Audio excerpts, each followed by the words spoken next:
So next up, we actually have a tour of Champlain College doing their famine.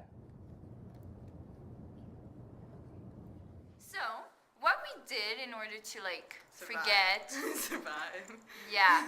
Well, we went to see a music show, which was really good. I'm a long, long way from home. Oh, sometimes, you know I feel like I have no friend. Oh, sometimes I feel like I have no friend. I'm a long way.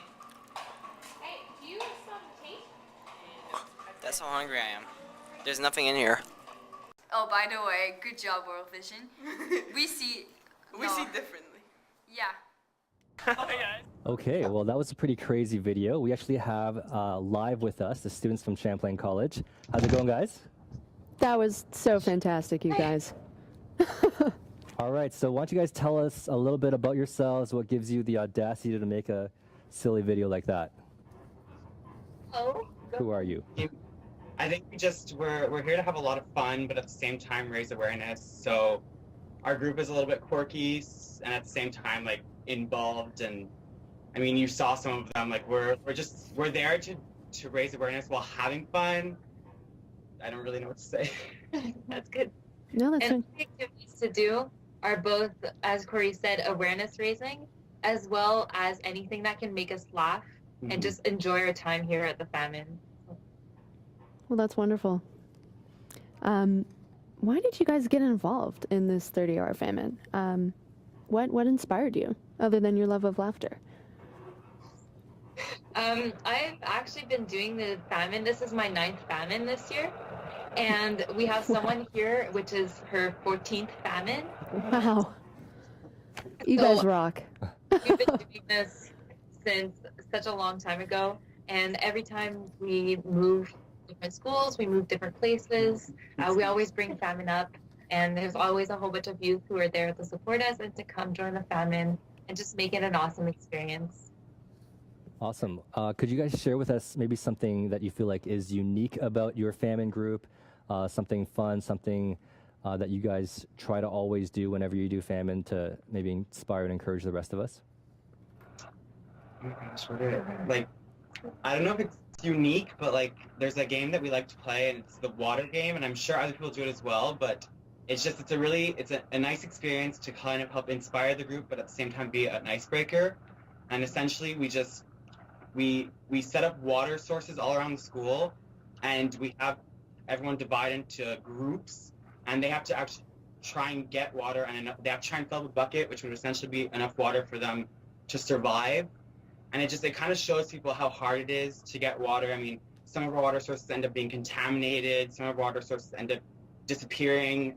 We have characters that actually get involved. We have like UN workers which are there to try and help people. We have tribal chiefs which, you know, are kind of just there to mediate, but they can't really do as much. We even have warlords who are there, you know. Of course. Of course. You know, they're there to harm people, and it just shows people how much of a struggle that there is abroad. And I think it's just a really good way for us to raise awareness even within our own group. Cool. I love how that's fun, experiential, and informative at the same time. That's great, guys. How do you, what do you think it's going to take to end global hunger?